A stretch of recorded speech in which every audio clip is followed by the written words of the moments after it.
Well, guys, welcome to Downtown Melo. You're listening to the Entertainment Report on iHeartRadio, live from Dubai for Friday, June 26, 2020, delivering some major stories and trends going on in the world of entertainment and beyond. You can follow the show on Facebook, Twitter, or Instagram. Facebook.com/The Entertainment Report with Ray Melo, that's RAYMELO, on Twitter at The Enter Report, or on Instagram at The Entertainment Report. You can listen to the show anytime you want on iHeartRadio. Just go to iHeart.com or your iHeart phone app, search for The Entertainment Report, and it'll take you to the page.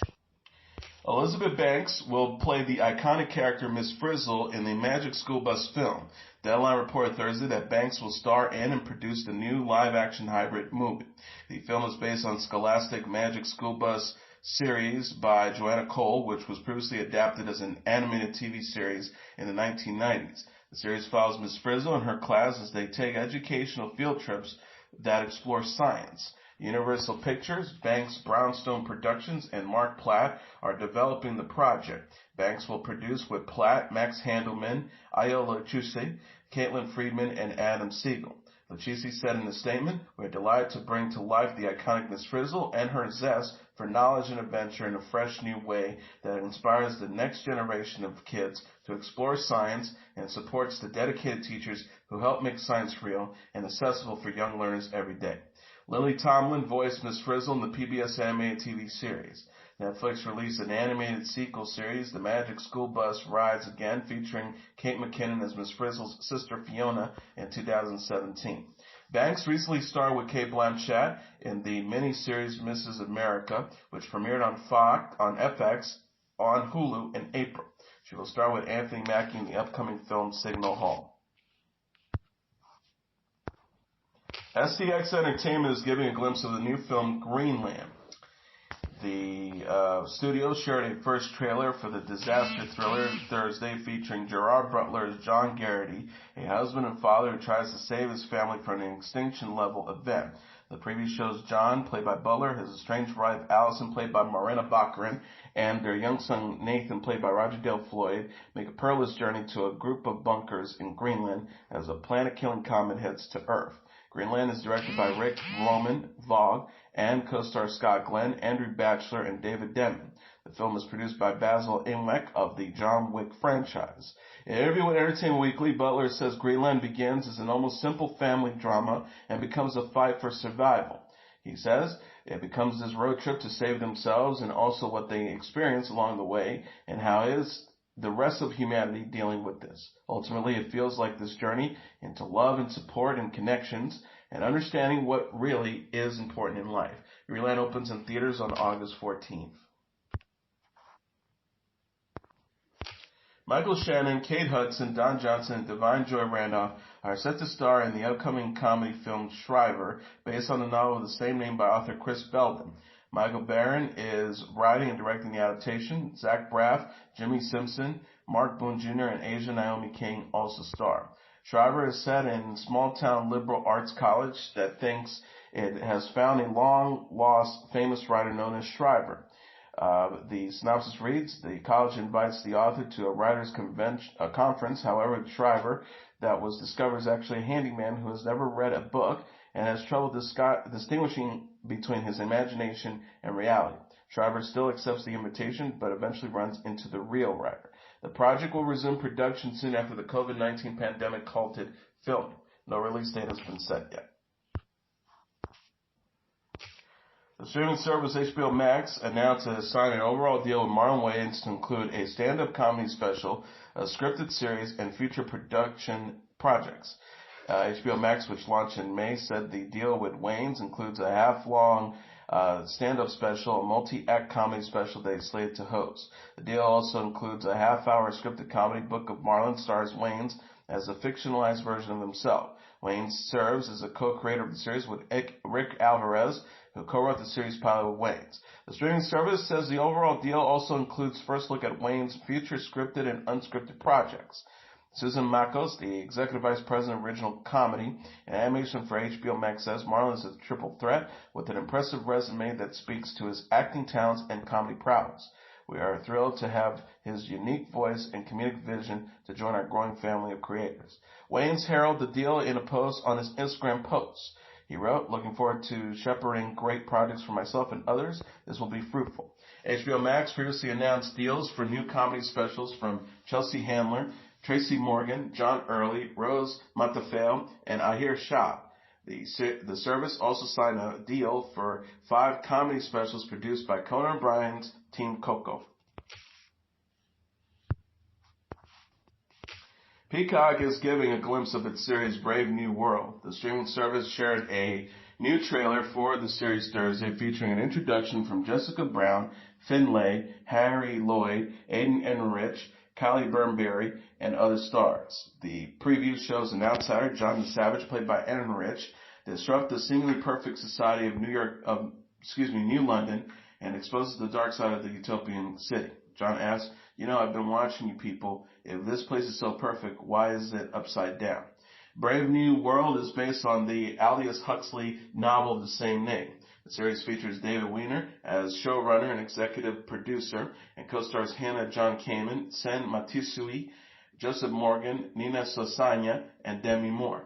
Brave New World will premiere on July 15th on Peacock's launch day. Peacock is a new streaming service from NBC Universal. The reality series Jersey Shore Family Vacation has been renewed for a 4th season by MTV.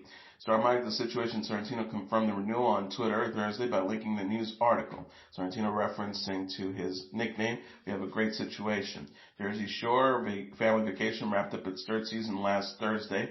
The show ranks as MTV's 2nd highest rated series in the 1834 demo behind the challenge Total Madness. The Jersey Shore Family Vacation is a sequel to the original Jersey Shore that aired on MTV for 6 seasons, from 2009 to 2012. Nicole Snooki Polizzi, Paulie Di Vecchio, Jenny J. Wow Farley, Vinny Giacoguino, Dania Cortez, Ronnie Ortiz Magro, and Angelina Peravinic co-star.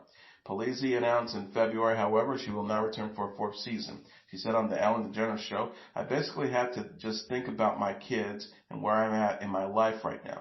It's just really, really hard for me to leave and film the show with 3 kids now." Netflix is giving a first glimpse of its Italian superhero series Zero. The streaming service shared a photo for the series Thursday on Twitter featuring Giuseppe Dave Sicchi, Harry Fall, Danny Scalaton, Virginia Diapo, Dylan Magon, and others. The post reads, "Get your first look at Zero, a new Netflix series about a shy boy who discovers an extraordinary power. He can become invisible." Zero is written by Antonio Delicchi de Stefano. The series takes place in Milan's suburbs and explores the Black Italian experience. De Stefano said in 2009, "The idea of Zero comes from my need to put different stories together in order to tell one. The story of a special boy, of a black guy, who, thanks to his superpowers, managed to see the reality behind the appearances of things, people, and relationships."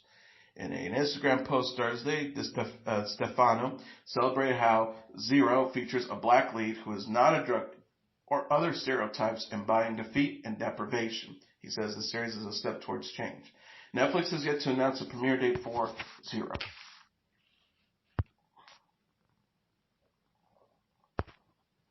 Nickelodeon has given the green light to a new animated preschool series titled Baby Shark's Big Show, based on the virtual Baby Shark song and video.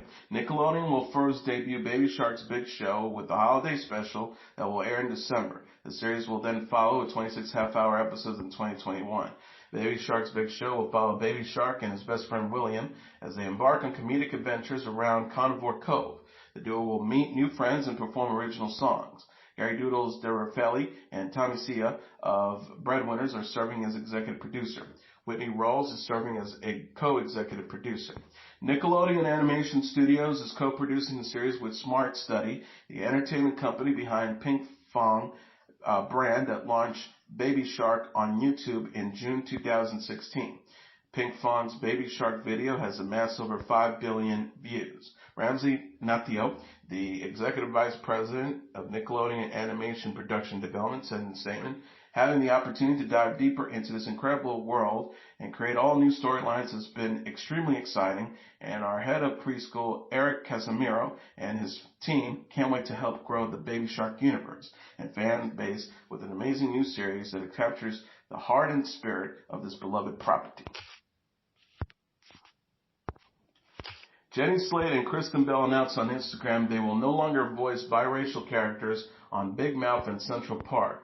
Slate voiced Missy Foreman Greenwald on Netflix's Big Mouth, while Bell voices Molly Tillerman on Apple TV Plus's Central Park. Slate says a black actress should portray the character. The makers of Central Park says on Bell's Instagram post that they will be casting either a black or mixed race actress. Slate said on Instagram, "At the start of the show, I reasoned with myself that it was permissible for me to play Missy because her mom is Jewish and white, as I am. But Missy is also black, and black characters on an animated show should be played by black people.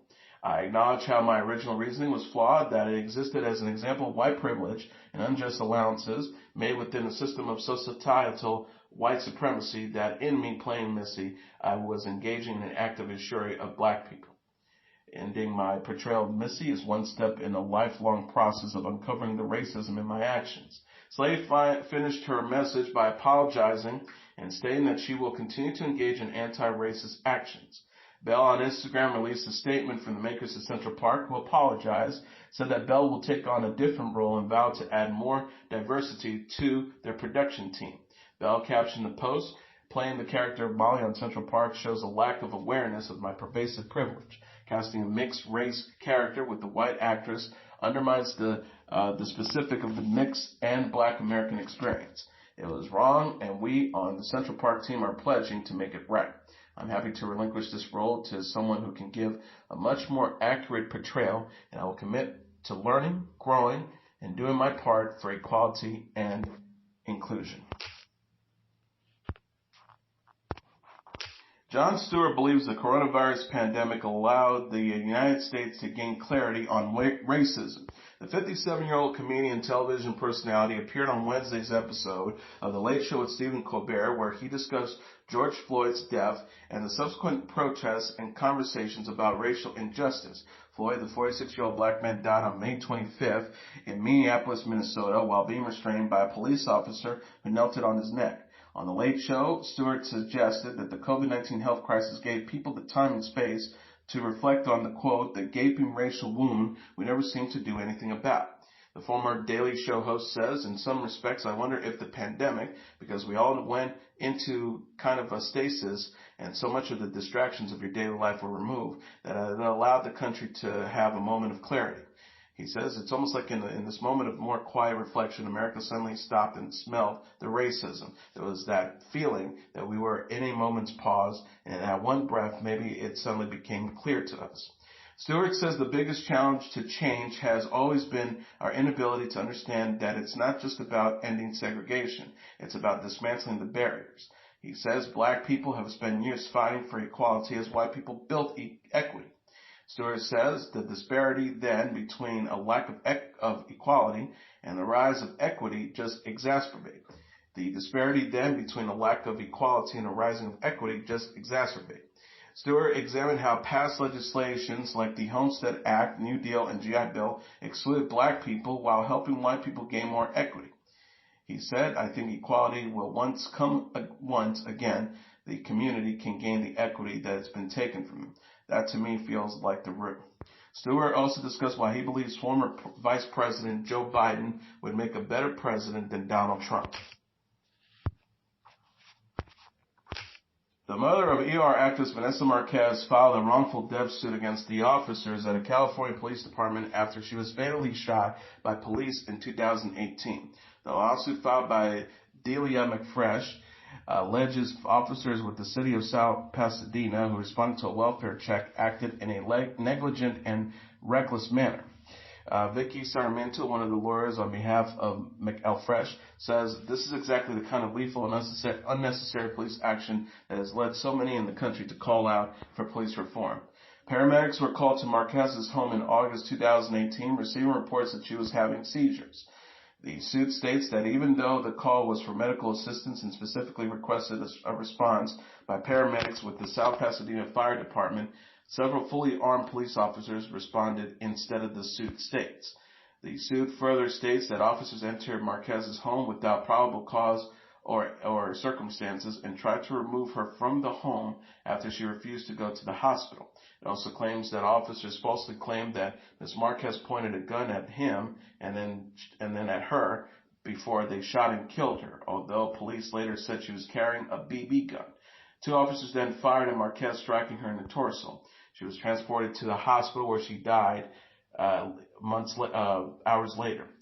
The lawsuit states their armed presence, coupled with the attempt removal of Ms. Marquez from her home against her will, was a militaristic, menacing, and threatening response to a frail and visibly debilitated woman who was exercising her right to remain in her home.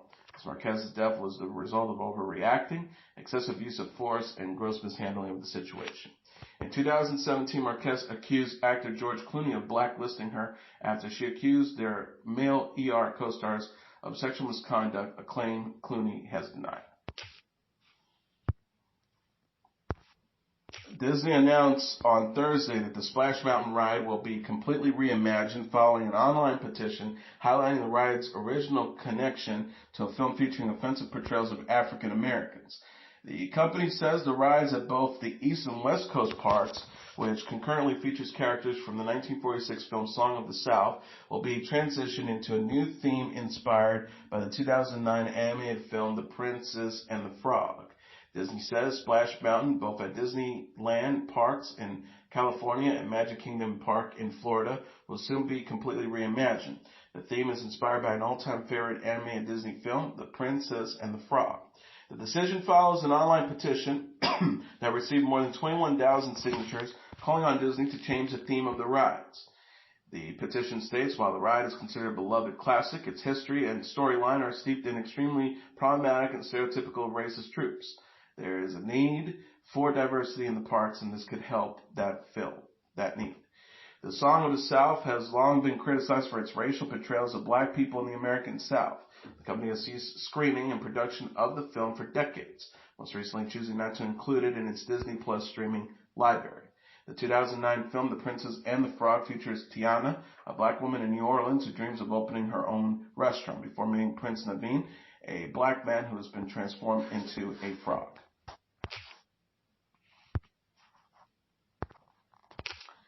Country music singer Eric Church is back with new music. The 43-year-old recording artist released the song Stick That in Your Country Song on Thursday. In Stick That in Your Country Song, Church sings about social issues in cities like Detroit and Baltimore. The song appears to criticize feel-good music on country radio. Church sings, "Drop me off in Baltimore, where every other window's got a plywood board, where dreams become drugs and guns. The only way out is to shoot or run. Stick that in your country song, take that one to number one," he adds in the chorus. Stick That in Your Country Song is the first song to debut on Church's forthcoming 7th studio album.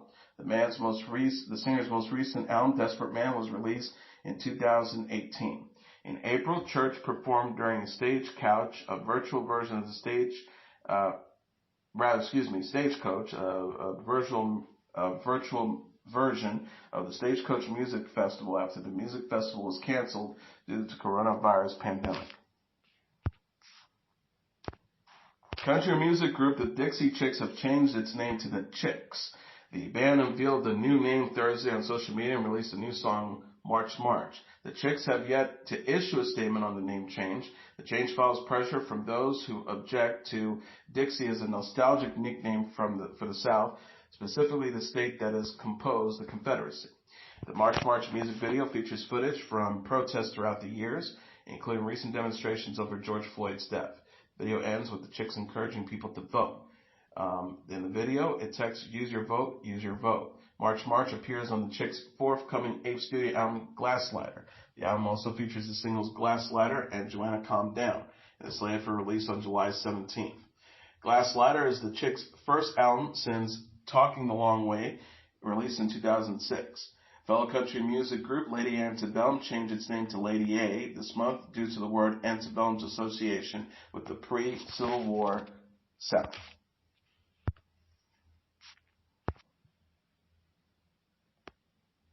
And finally, here are the top 10 songs on the Billboard Hot 100 single charts for the week of June 27th. Number 10, Roddy Ricch with The Box. Number 9, Lady Gaga and Ariana Grande with Rain on Me. Number 8, St. John with Roses. Number 7, Justin Bieber featuring Quavo with Intentions. Number 6, Doja Cat featuring Nicki Minaj with Say So. Number 5, The Weeknd with Blinding Lights. Number 4, Megan Thee Stallion with Savage. Number 3, Lil Baby with The Bigger Picture. Number 2, The Baby featuring Roddy Ricch with Rockstar. And the number 1 song on the Billboard Hot 100 singles charts for the week of June 27th, 6969 and Nicki Minaj with Trolls. And that was your entertainment report for Friday, June 26, 2020. I'm your host, Mr. Downtown Ray Melo. I'll be back on Monday to deliver some major stories and trends going on in the world of entertainment and beyond. You can follow the show on Facebook, Twitter, or Instagram. Facebook.com/Entertainment Report with Ray Melo. That's RAYMELO. On Twitter at The Enter Report, or on Instagram at The Entertainment Report. You can listen to this episode or any previous episodes of The Entertainment Report anytime you want on iHeartRadio. Just go to iHeart.com or your iHeart phone app, search for The Entertainment Report, and it'll take you to the page. Everyone have a great weekend. Good night, and God bless you all.